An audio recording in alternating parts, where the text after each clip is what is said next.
안녕하세요. 오늘도 사연 살롱을 찾아주셔서 감사합니다. 저는 40대 중반의 두 아이 엄마예요. 디저트 카페를 운영하면서 바쁘게 살고 있죠. 오늘은 제가 여기까지 오게 된 이야기를 해보려고 해요. 저는 공부와 취업 활동에 바빴던 평범한 학창 생활을 보냈어요.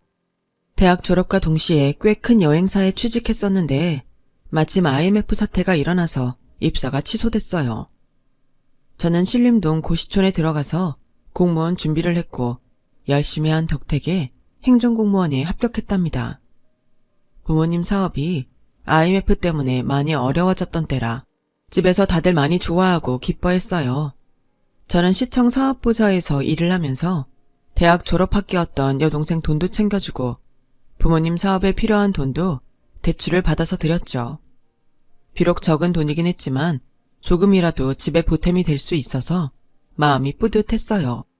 그렇게 한 5년 정도 지나니 집도 조금씩 안정되기 시작했고 동생도 취직을 해서 제 부담도 적어졌어요. 그 즈음에 대학 때 친구가 저에게 북카페를 해보자고 하더군요. 저도 해보고 싶다는 생각이 있어서 우선 부모님께 상의를 해보겠다고 했죠. 엄마는 해보라는 입장이셨어요. 내가 일해보니까 조금이라도 젊을 때 자기 일 시작하는 게 좋겠더라. 우리 때야 여자가 조신하게 집에 있어야지 무슨 소리냐 했지만 요즘은 그렇지도 않잖아. 그리고 사회 경험도 다양하게 해봐야지. 하지만 아빠는 좀 생각이 다르셨어요. 북카페도 사업이잖냐. 사업한다는 게 쉬운 일이 아니야. 나는 네가 그렇게 힘든 일 안 하고 지금처럼 살았으면 좋겠다. 이렇게 부모님은 생각이 다르셨고 결국 두 분은 싸움도 하셨어요. 저는 괜히 부모님 사이만 안 좋게 맞는 것 같아서 결국 보류했죠. 아무래도 난 북카페 못할 것 같아. 나 때문에 집안 분란만 일으켜서 엄마 아빠 싸우시기만 하고. 그러자 친구는 다른 제안을 했어요. 그럼 투자만 좀 해봐. 휴일에만 잠깐씩 나와봐도 되고. 친구는 자금이 부족한 부분만 보태달라는 거였어요. 저는 고민이 좀 됐어요. 저도 취업 당시 사정이 안 좋아서 공무원이 된 거였지. 원래는 여행사에 다니면서 일을 배우고 나중에는 저도 여행 관련 사업을 해보고 싶었거든요. 엄마가 일을 하시는 것에 영향을 받은 것도 있었어요. 엄마는 원래 아빠가 작게 하시는 무역사업을 도우셨는데 제가 공무원 되고 1년 정도 됐을 때부터 여성 의류를 동남아나 중국에 수출하는 일을 시작하셨고 조금씩 자리를 잡아가고 있던 때였어요. 저도 제 사업을 할 기회가 생긴 걸 놓치고 싶지 않았죠. 하지만 아빠 반대도 걸렸고 같이 하자는 친구가 저하고 아주 친했던 건 아니라서 계속 고민이 됐어요. 제 고민을 눈치챘는지 친구는 일단 자기 가족과 만나자고 하더군요. 나 북카페 할 가게는 엄마가 얻어주시고 오빠도 좀 보탰거든. 그러니까 일종의 주주 모임 같은 거라고 생각하면 돼. 계속 사업 욕심이 있었던 저는 고민 끝에 친구 제안을 승낙했어요. 공무원 생활에 답답함도 느끼고 있었거든요. 물론 안정되고 좋은 직업이었지만 저는 좀 더 모험을 해보고 싶었어요. 그래서 약속을 잡고 같이 식사를 하기로 했죠. 친구 어머니는 시원시원하고 사교적인 분이셨어요. 젊을 때 기회가 있으면 한번 해보는 거지. 부족한 게 있으면 내가 더 도와줄 테니까 걱정 말고 해봐. 친구 오빠는 친절하고 진지해 보여서 좋았죠. 여러모로 우리 아정이가 부족한 게 많을 텐데 이렇게 똑부러지는 친구가 같이 한다니까 마음이 놓인다. 저는 그날 친구와 북카페를 같이 해보리라 마음을 먹게 됐어요. 한 살이라도 젊을 때 일을 시작하는 게 더 좋다고 생각했죠. 친구 어머니는 부동산 중개업을 크게 하시면서 상가도 몇 개 갖고 계셨고 친구 오빠는 어머니 상가를 관리하면서 음식점을 운영한다고 했어요. 친구 아버지는 회사에 다니다가 은퇴하셨다는데 정말 따뜻하고 좋으셨어요. 처음에는 휴일에만 잠깐씩 나가서 북카페 일을 도우며 시작했어요. 그러다 보니 같이 모여 스터디하는 공간이 있으면 좋겠다 싶더군요. 친구에게 제 아이디어를 말했고 친구도 그러자고 했어요. 저희는 커다랗게 2테이블 정도를 칸막이를 쳐서 예약을 받아 스터디를 할 수 있게 했어요. 손님들 반응은 굉장히 좋았어요. 북카페만 할 때보다 더 많은 사람들이 왔고요. 저는 그 무렵 아이의 공무원직을 관두고 카페에 매달렸어요. 아빠는 많이 아쉬워하셨지만 제 일이 잘 되는 것을 보시고는 그럼 해보고 싶은 만큼 해보라고 하셨죠.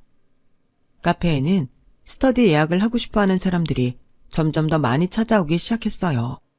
저와 친구는 카페를 리모델링해서 아예 스터디 위주의 카페로 바꿨어요. 물론 일반 손님도 받았기 때문에 카페는 더 잘 됐어요. 그 무렵부터 친구 오빠와 사귀게 됐죠. 오빠가 저에게 엄청 적극적으로 다가왔어요. 저도 싫지 않았기 때문에 저와 오빠 사이는 빠르게 발전해갔어요. 오빠는 이미 전부터 자기 사업을 하던 사람이라 솔직히 조언을 받고 싶은 마음도 컸어요. 오빠는 저에게 참 잘 맞춰주고 친절하고 자상했어요. 사업을 하다 보면 바쁘고 신경 쓸 때가 많아서 그러기가 참 쉽지 않다는 걸 저도 잘 알고 있었죠. 그래서 오빠가 나를 정말 아끼는구나 하는 생각이 들더라고요. 카페 일로 바쁜 일상을 보내던 어느 날 오빠가 제게 청혼을 했어요. 수경아, 우리 서로 바빠서 못 만나는 날도 많은데 집에서라도 같이 시간 보내면 너무 좋을 것 같아. 나랑 결혼해줘. 내가 정말 잘할게. 저는 오빠의 프로포즈를 듣고 얼굴이 빨개질 정도로 부끄러웠지만 한편으로는 너무 기분이 좋고 행복했어요. 저희 집에서도 크게 반대하지 않으셨어요. 엄마는 좀 아쉬워하긴 하셨어요. 아무래도 결혼을 하면 아직은 여자가 더 사회생활에 불편한 게 많은데 서로 잘 도우면서 하면 좋겠다. 엄마, 걱정 마. 오빠도 사업하는데 모르겠어? 지금도 나를 얼마나 배려하는데. 저는 그렇게 엄마를 안심시켰어요. 오빠가 저를 많이 배려했던 것도 사실이었고요. 친구와 친구 부모님도 제가 한 식구가 된다며 좋아했죠. 누구 하나 반대가 없었고 순탄하게 진행된 결혼이었어요. 하지만 결혼하고 6개월쯤 지나니까 조금씩 문제가 나타나기 시작했어요. 오빠가 자기 식당을 접고 프랜차이즈 카페를 열었는데 가게에 잘 나가지 않더라고요. 그리고 친구 전화 받고 저녁쯤 나가 새벽까지 술 마실 때도 많았고요. 저는 여러 가지 걱정이 돼서 오빠에게 말했어요. 오빠, 카페 나가서 알바생들 체크도 하고 점검도 해야지. 벌써 며칠째 안 나갔잖아. 매니저가 다 알아서 하는데 뭐하러 나까지 가서 보태냐. 그래도 그게 아니지. 사장이 신경 안 쓴다고 생각하면 그때부터 완전 엉망이 된다고. 아 진짜 옆에서 더럽게 떽떽거리네. 그렇게 신경 쓰이면 네가 나가보든가. 저는 정말 큰 충격을 받았어요. 내가 지금 뭘 잘못 들은 건 아닌가? 아니면 내가 모르는 무슨 일이 생겨서 마음이 안 좋은 건가? 별 생각이 다 들었죠. 오빠, 혹시 카페에 무슨 일 있어? 그래서 이러는 거야? 저는 놀라서 심하게 방망이질 치는 마음을 다잡고 물어봤지만 오빠는 계속 버럭버럭 화만 내더군요. 네가 문제라서 이러는 거야. 모르겠냐? 아 진짜 잠시도 사람을 쉬지를 못하게 하네. 그러더니 문을 쾅 닫고 집을 나가는 거였어요. 한바탕 폭풍이 휘몰아치고 지나간 것 같은 기분이 들었죠. 저는 겨우겨우 정신을 가다듬고 카페에 출근을 했어요. 친구는 나오기 전이라서 저 혼자 오픈 준비를 하고 있었는데 시어머니한테서 전화가 오더라고요. 뭘 벌써 나가서 준비해? 쓸데없이 부지런하기도 하다. 아르바이트 오면 잠깐 집에 좀 들러라. 어머니 목소리는 어째 저기압에 느낌이 안 좋더라고요. 무슨 일이 있나 생각하다가 아침에 오빠도 이상했는데 집에 나 모르는 심각한 일이 생겼나 걱정이 됐죠. 그래서 부랴부랴 시댁에 갔어요. 친구는 들어오는 저를 보는 등 마는 등 소파에 배를 깔고서 과자를 먹으며 TV를 보더군요. 시아버지는 외출하고 안 계셨고요. 저는 알바생 혼자 일할 게 신경 쓰여서 친구에게 먼저 좀 가보라고 했어요. 그랬더니 친구가 너무 기가 막히는 말을 하는 거였어요. 야, 내가 진짜 말 안 하려고 했는데 내가 너한테 아가씨야. 예의 좀 지켜. 지금 그 얘기가 아니잖아. 카페 좀 먼저 가달라는데 아가씨 얘기가 왜 나와? 제가 이렇게 말을 하자마자 안방에 있던 시어머니가 나오셨어요. 집에 어른 있는데 어디서 큰 소리야. 아무리 아정이하고 친구여도 여기 너면이 네 시댁이다. 어디서 따지고 드냐? 정말 이게 무슨 말도 안 되는 논리인가 싶더군요. 어머니, 아무리 아가씨여도 카페가 저희 직장인데요. 누가 내 집에서 직장 얘기하랬어? 저는 전에 본 적 없는 시어머니 태도에 정말 당황했어요. 너 오늘 아침에도 재훈이한테 가게 나가라고 그렇게 폐악을 부렸다며? 결혼한 지 얼마나 됐다고 벌써 바가지야? 요즘 애들 치고 넌 너무 후졌어 진짜. 저는 머릿속이 멍해졌고 제가 무슨 이상한 나라에 온 것처럼 어안이 벙벙해졌어요. 그래도 일단 그 문제는 제쳐두기로 하고 정신을 챙겼죠. 근데 저는 왜 오라고 하셨어요? 무슨 일 생겼나요? 일단 커피 좀 내와라. 과일도 깎고. 어머니, 저 일 가봐야 하는데요. 알바생 혼자 있거든요. 너 지금 아장에 안 나간다고 나한테 시위하는 거니? 친구는 그 와중에도 과자를 한 봉지 다 비우고 배를 긁으며 TV만 보더라고요. 한숨이 절로 나왔어요. 그동안 카페에 집안일 때문에 지각했던 거며 아프다고 빠졌던 게 전부 거짓말이었을 거라는 깨달음이 오더군요. 주방에서 커피를 타고 과일을 깎으면서 뭔가 이상하게 돌아가는 것 같다는 그런 생각이 들었어요. 결혼 전 제가 알던 시댁 식구가 아니었고 친구도 변했거든요. 아니, 변한 게 아니고 저한테 원래 모습을 잘 숨겼고 저도 그들의 다른 면을 보려고 하지 않았다는 말이 맞겠네요. 너 잘 들어? 네가 같이 돈 좀 번다고 내 아들한테 가게 나가라 마라 잔소리하는 거 난 딱 싫다. 그럴 거면 그냥 집에 들어앉아서 살림만 해. 저는 그 말에 너무 속상해서 조금 따지듯이 말했어요. 어머니도 밖에서 일하시면서 어떻게 그런 말씀을 하세요? 그게 기분 나쁘면 내 아들 딸한테 이래라 저래라 하지 않으면 될 일이야. 그리고 너 지금 시어머니한테 대드는 거냐? 대체 가정교육을 어떻게 받았길래 이러냐 넌? 그러자 친구가 옆에서 풋 하고 비웃더군요. 저는 부모님 얘기가 나오자 억울하고 속상해서 눈물이 나올 것 같았어요. 시어머니와 친구가 먹고 난 과일 접시와 컵 설거지를 하고 시댁을 나서는데 그렇게 서글플 수가 없더라고요. 혼자 그렇게 고개를 떨구고 가다가 시아버지를 만났어요. 아버님, 어디 다녀오세요? 시아버지는 인자하게 저를 보시더니 잠깐 어디 같이 가자고 하셨어요. 그리고는 제가 좋아하는 곰탕집에 데리고 가셔서 뜨끈한 곰탕과 수육을 사주시는 거였어요. 속이 든든하고 뜨뜻해야 뭘 해도 버티지. 많이 먹어라. 아버님이 많이 드시고 건강하셔야죠. 그러면서 아버님 앞접시에 고기를 놓는 제게 이렇게 말씀하셨어요. 무슨 일 있으면 어려워 말고 나한테 얘기해라. 집 식구들이 제멋대로인 거 내가 다 가장으로 바로 서질 못해서야. 아버님, 무슨 그런 말씀을 하세요. 저는 자꾸 눈시울이 붉어지려는 걸 애써 참았어요. 내가 너한테 잘하마. 기운 내라. 아버님 말씀은 제게 큰 위로와 힘이 됐어요. 하지만 밤이 돼서 집에 돌아와서는 결국 오빠와 싸우고 말았죠. 대체 우리끼리를 왜 어머니한테까지 가서 이야기해? 뭐가 어떻다고 그래? 그럼 우리 엄마가 남이야? 난 전부터 엄마한테 다 이야기했는데 결혼했다고 갑자기 안 하면 그것도 이상하지.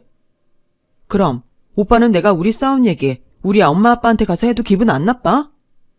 그랬더니 오빠는 더 기가 막힌 말을 하는 거예요. 우리 엄마 아빠? 야, 너 웃긴다. 뭐 지금 편가르냐 유치하게? 그리고 넌 우리 집에 시집 왔어. 우리 엄마가 네가 모실 어머니야. 저는 속이 뜨거울 정도로 내가 사람을 잘못 봤구나 싶더라고요. 결혼 전에 봤던 모습과 달라도 너무 다른 오빠는 정말 실망 그 자체였죠. 하지만 이건 시작이었어요.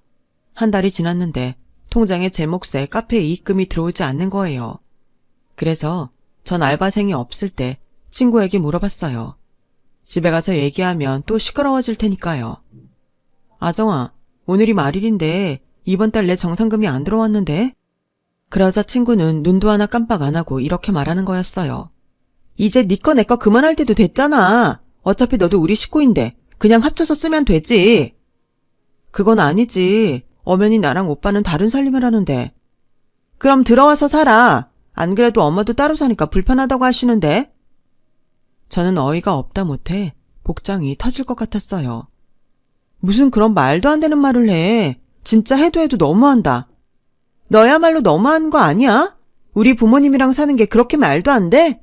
그리고 너 자꾸 우리 둘이 있을 때 말 놓고 그러는 거 아주 불쾌해. 이제부터 꼬박꼬박 아가씨라고 하고 말 높여. 갑자기 눈앞이 핑 돌았어요. 그날 아침부터 계속 컨디션이 안 좋았는데 친구 말에 스트레스를 받아서인지 어지럼증이 심해지는 것 같았어요.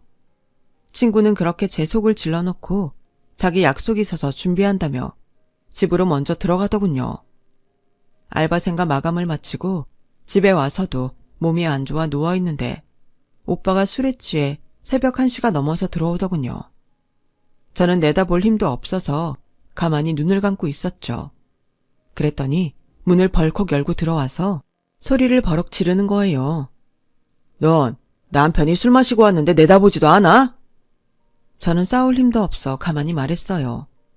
나 지금 힘들어서 그래. 웃기시네. 얼른 나와서 꿀물도 타오고 씻을 물도 받아야 될 거 아니야. 저는 더는 안 되겠다 싶어서 천근만근히 몸을 겨우 일으켜 가방과 차키를 들고 거실로 나갔어요. 더는 말도 안 통하는 이 집에 있고 싶지 않아서 무거운 발을 질질 끌며 현관으로 나가려는데 뒤에서 오빠가 저를 확 잡아당기는 게 느껴졌어요. 지금 어딜 나가? 나랑 해보자는 거야? 저는 그 말을 듣고 바로 혼절했어요. 나중에 병원에서 깨어 의사 얘기를 들으니 저는 임신 5주 상태였고 몸이 너무 안 좋아서 유산이 됐다는 거였어요. 저는 너무 놀라 펑펑 울기만 했어요. 친정 부모님과 여동생은 마침 일 때문에 해외에 가서 없었어요. 저는 저를 돌봐주는 사람 없는 병실에서 통곡하며 울었어요. 한참 있자 오빠가 혼자 오는데 표정이 좋지 않더라고요. 오빠도 아이가 유산됐다니 마음이 안 좋은가 보다 싶었어요. 그런데 제가 자는 줄 알고 있던 오빠가 핸드폰을 보며 이러더군요. 아 진짜 미사리 가기로 했는데 짜증나게 사람 발목 잡네. 저는 그 말에 완전히 마음이 돌아섰어요. 오빠는 눈을 감고 있는 제 얼굴을 기웃기웃하더니 조심스럽게 빠져나가는 기척이 느껴지더군요. 저는 오빠가 나가자마자 퇴원을 하려고 자리에서 일어났습니다. 주섬주섬 옷을 챙겨 입고 6인 병실을 나가려는데 마침 들어오시던 시아버지와 마주쳤어요. 얘, 왜 그러냐? 벌써 퇴원하면 안 되잖아. 시아버지는 저를 보고 놀라서 눈이 휘둥그레지셨죠. 저를 걱정해서 병원까지 와준 시집식구는 아버님뿐이었어요. 아버님, 죄송해요. 저 더는 못 살겠어요. 제가 어깨를 들썩이며 흐느끼자 아버님은 저를 토닥이셨어요. 내가 너를 붙잡으면 노욕이겠다 싶구나. 식구들 등살에 치여서 사는 건 나 하나면 족하다. 편한 대로 하거라.